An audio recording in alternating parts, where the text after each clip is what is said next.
नमस्कार, मी हर्षदा जयंत डोरले. नमस्कार, मी जयंत गोपाळराव डोरले. आम्ही सध्या पुण्यातच असतो. मुळात मलकापूरचे आहोत आणि मलकापूरला असतानाच काकांची आणि आमची भेट झाली. तर ती कशी झाली ते थोडक्यात सांगते. ॲक्च्युली परमपूज्य नाना महाराज सरांकडे म्हणजे आमचे जे मी सराफ घराण्यातले, मूळची मी सुवर्णा सराफ. तर शेलापूरकर सराफ म्हणून तिकडे खूप प्रसिद्ध आहेत. तर आमच्या घराण्यात सगळे गुरु परंपरा होती, म्हणजे माधवनाथ महाराज त्यांची पंचपदी आम्ही म्हणायचो. नंतर नाना महाराज सराणेकर माझ्या काकाच्या थ्रू आमच्या जीवनात आले. ते करुणा त्रिपदी काय आहे ते तिथून सुरू झालं. म्हणजे पंचपदी आणि त्रिपदी लहानपणापासून म्हणत गेलो आणि नंतर नानांच्या जेव्हा दर्शनाला गेलो तेव्हा काका त्यांचे शिष्य होते आणि तेव्हा मी लहानपणी त्यांना सगळ्यात आधी पाहिलं. माझ्याबद्दल बोलायचं म्हटलं तर आमचे वडील रेल्वेमध्ये नोकरीला होते. मग त्यांची बदली भुसावळ येथे झाली. त्यानंतर मग वडिलांनी निर्णय घेतला की आपण आता सगळे नेटिव्ह प्लेस मलकापूर असल्यामुळे मलकापूरला राहूयात. मग तोपर्यंत माझं 12वी झालेलं होतं. मग कॉलेजसाठी मी प्रथम वर्षासाठी मलकापूर कॉलेजला प्रवेश घेतला. तेव्हा दामले म्हणून आमच्या बाबांचे मित्र होते, आमच्या घरासमोरच राहायचे आणि काका तिथे वास्तव्यास आले. दामल्यांच्या मुलं श्रीकांत आणि जयंत यांची आमची मैत्री होती, त्याच्यामुळे घरी जाणं येणं होतं. आणि काका तिथे वास्तव्यास आल्यानंतर मग रोजच त्यांच्याकडे जाणं येणं झालं आणि सगळे नमस्कार करायचे म्हणून मग मी पण आम्ही नमस्कार पण करायला नमस्कार लागलो. करतो. आमच्याकडे पण सेमच झालं की सगळेच जण जातात दर्शनाला. घरी म्हणायचे की संत पुरुष आहेत, दर्शनाला जा. पण माझा एक अनुभव सांगते आधी की काकांना मी नतमस्तक कसे झाले. कॉलेजला होतो त्यामुळे फार काही गुरु किंवा असं सगळेजण मोठे करतात म्हणून फक्त नमन करायचं, बाकी फारसं काय असं हे नव्हतं. पण माझी एक वहिनी आहे ती माणिक सराफ म्हणून, तर त्यांनी मला खूप प्रेरित केलं की तू काहीतरी करत जा अध्यात्माचं. तर काकांच्या रोज दर्शनाला जायचं म्हणून मी मानसपूजा सुरू केली मनातल्या मनात. आणि घरात फक्त कुणालाही न सांगता सेकंड फ्लोअरला जाऊन मी एकटीच करायची, कुणालाही माहिती नव्हतं. आणि 1-1.5 महिना केलं. 1.5 महिन्यानंतर मी बंद करून टाकली की मी काय करते म्हणून. तर त्याच दिवशी मी दर्शनाला गेल्यानंतर त्यांना वाकल्यानंतर काका म्हणाले की तू मानसपूजा का बंद केली. आणि मग मला एकदम शॉक झाले मी की माझी मानसपूजा तुमच्यापर्यंत पोहोचत होती काका. तर म्हणाले हो पोहोचत होते. आणि मी तेव्हापासून त्यांना नतमस्तक झाली. आणि तिथूनच म्हणजे अनेक अनुभव आहेत, खूप अनुभव आहेत. काकांबद्दल जितकं बोलावं तितकं कमीच आहे. म्हणजे आमच्या लग्नाचा एक हे सांगते की असे अनेक अनुभव आहेत. मी आणि माझी नणंद आम्ही मैत्रिणी होतो. तर सर आणि मी एकाच कॉलेजला होतो.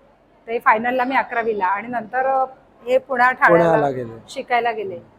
तर आम्ही दोघी दर्शनाला जायचो. तर काका म्हणजे माझ्या सासूबाईंची इच्छा होती की मी सून व्हावी, पण बाकी काहीही नव्हता संबंध. तर काका मला चौकशी करायची की काय म्हणतात, हे LLB करत होते, काय म्हणतात वकील साहेब, पत्र काही येतात की नाही वगैरे. तर मी म्हणायचे काका मला का विचारता, तर हिला विचारा. अरे हो तुला विचारायला पाहिजे ना, हिला का विचारतोय मी. तर हे असं करून करून करून मला कळत नव्हतं की काका असं मला रोज का विचारतायत आणि की यांच्याबद्दल मला विचारायचे.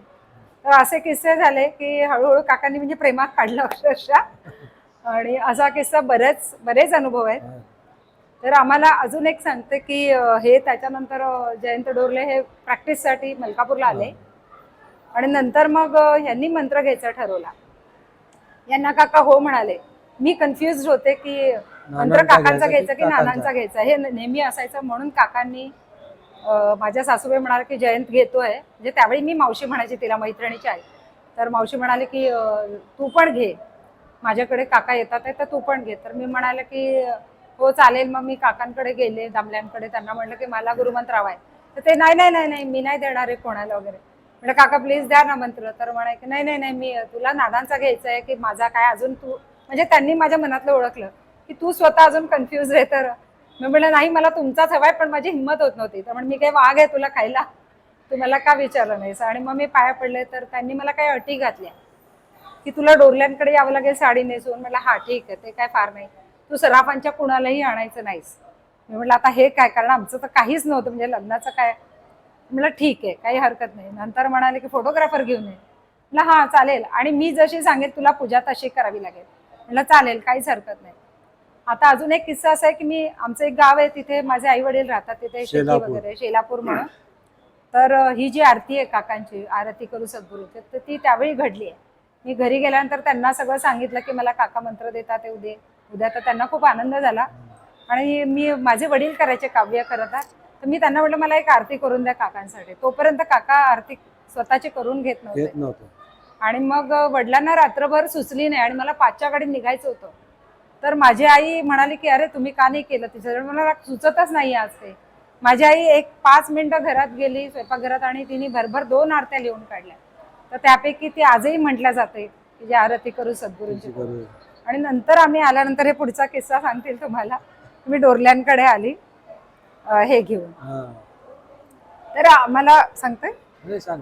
तर आम्हाला म्हणजे काकांनी स्वतः बसले चौरंगावर आणि आसनं 2 टाकले. तर मला प्रश्न पडला कारण काहीच आमचं लग्नच नव्हतं झालेलं, म्हणजे काहीच नव्हतं.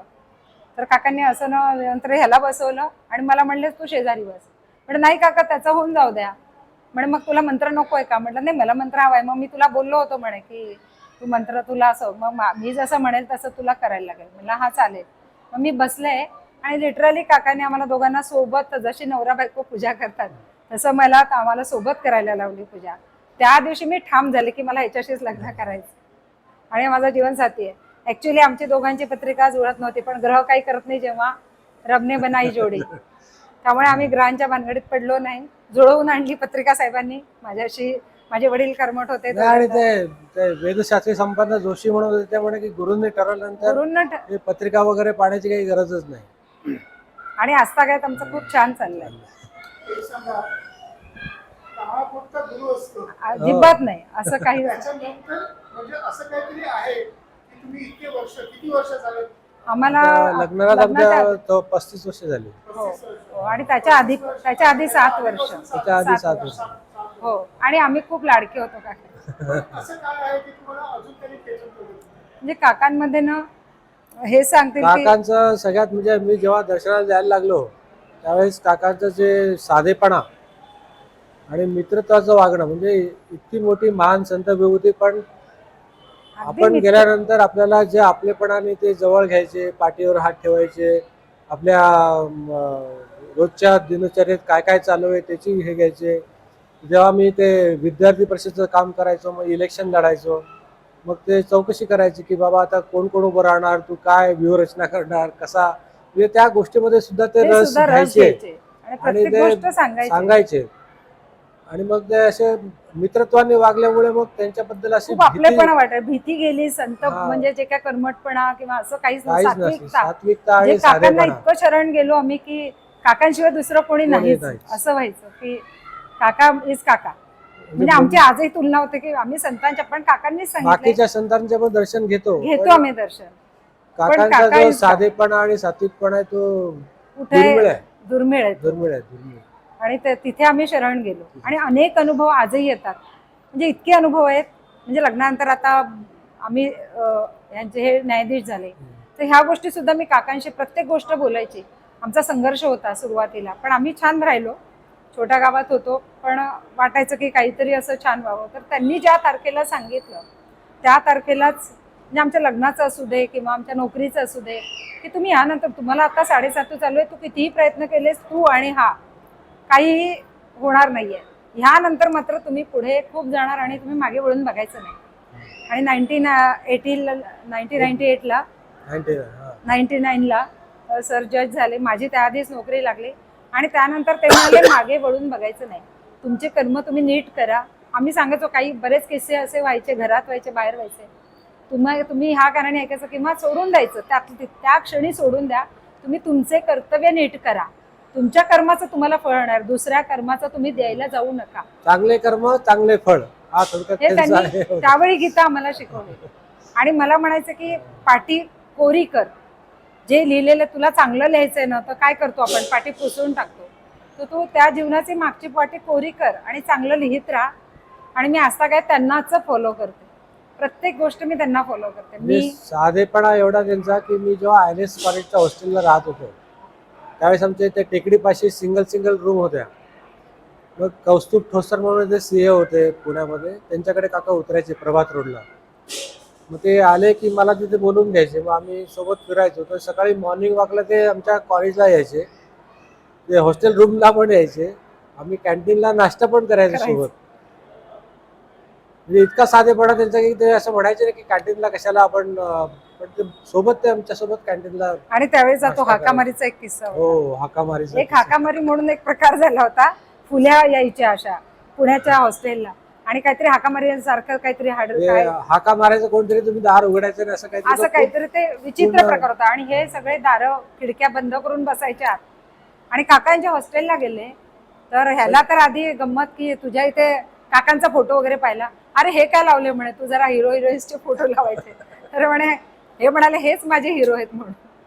तर त्यांनी सांगितलं दारं की सगळे सगळे उघडले. दारं खिडक्या उघडून दिले. अरे तुला काय होणार आहे, तुला काही होणार नाहीये असं. आणि त्या दिवसापासून म्हणजे ही भीती वगैरे त्यांनी जे घालवण्याचे काम केले, आम्हाला इतकं मार्गदर्शन केलंय आज भयंकर, म्हणजे मी सांगू नाही शकत. आजही त्यांचे अनुभव येतात ते आम्ही मानतच नाहीत की नाही आहेत, ते आमच्यासोबत आहेतच. आजही मला प्रश्न पडला, मी त्यांच्यासमोर काहीतरी कोणाच्या तरी थ्रू मला त्यांच्या मार्गदर्शन येतं. म्हणजे मुलाच्या बाबतीत असू दे, मला सून मिळण्याच्या बाबतीत असू दे, सगळ्या गोष्टी त्यांनी इतक्या इझी केल्या आहेत की म्हणजे मला तरी वाटतं की माझ्या जीवनात जे काही चांगलं घडतंय ते केवळ आणि केवळ माझ्या गुरूंमुळे.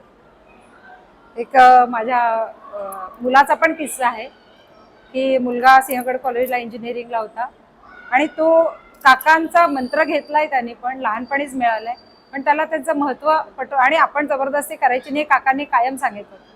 तर मी काकांना फक्त एवढंच सांगते की काका तो एकटा राहतोय, आता 12th पर्यंत आम्ही जवळ होतो आणि तुम्ही आता त्याच्याकडे बघा, तुम्ही आहात त्याच्याकडे बघायला, मी आता हे झाले.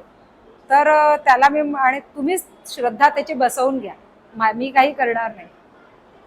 त्याला एवढा छान अनुभव आला. आम्ही औरंगाबादला राहत होतो त्यावेळी, संभाजीनगरला आत्ताच्या. आणि अचानक त्याचा रात्री 10ला फोन आला की आई तुम्ही महामृत्युंजयाचा मंत्र सुरू करा. अकोल्याला राहतो. नाही तर महामृत्युंजयांचा मंत्र. म्हटलं का रे, काय झालं? तर म्हणे की आई मी आता कॉलेजमधनं निघत होतो तर माझे 3दा असे ऍक्सिडेंट झाले, पण मला कोणत्या तरी मोठी शक्ती अशी कानात म्हणत होती की तू महामृत्युंजय सुरू कर. तर मी त्यांना उत्तर देत होतो की मला तरी येत नाही, मला किंचित माझ्या आईच्या वेळी म्हटला होता तर मला 4 ओळी येत, ते मला नाही एवढं आठवत, तू सुरू कर रे, तू सुरू कर, असे कानात शब्द आले म्हणे. आणि मी सुरू केला आई. आणि ॲम्ब्युलन्सचा आवाज सतत मी घरी पोहोचेपर्यंत होता आणि माझा 3दा ऍक्सिडेंट झाला. 3ही वेळा काकांनी, म्हणजे एकदा खड्ड्यात गेली गाडी त्यावेळी कुणीतरी उचलल्यासारखं झालं आणि असं 3दा झालं.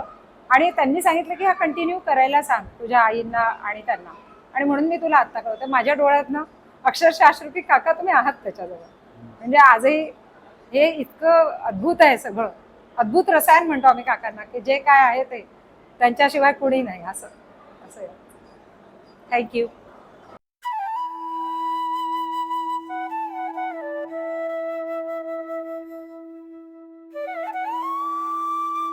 अध्यात्मावर अशीच माहिती मिळवण्यासाठी देव माझा चॅनलला सबस्क्राईब करा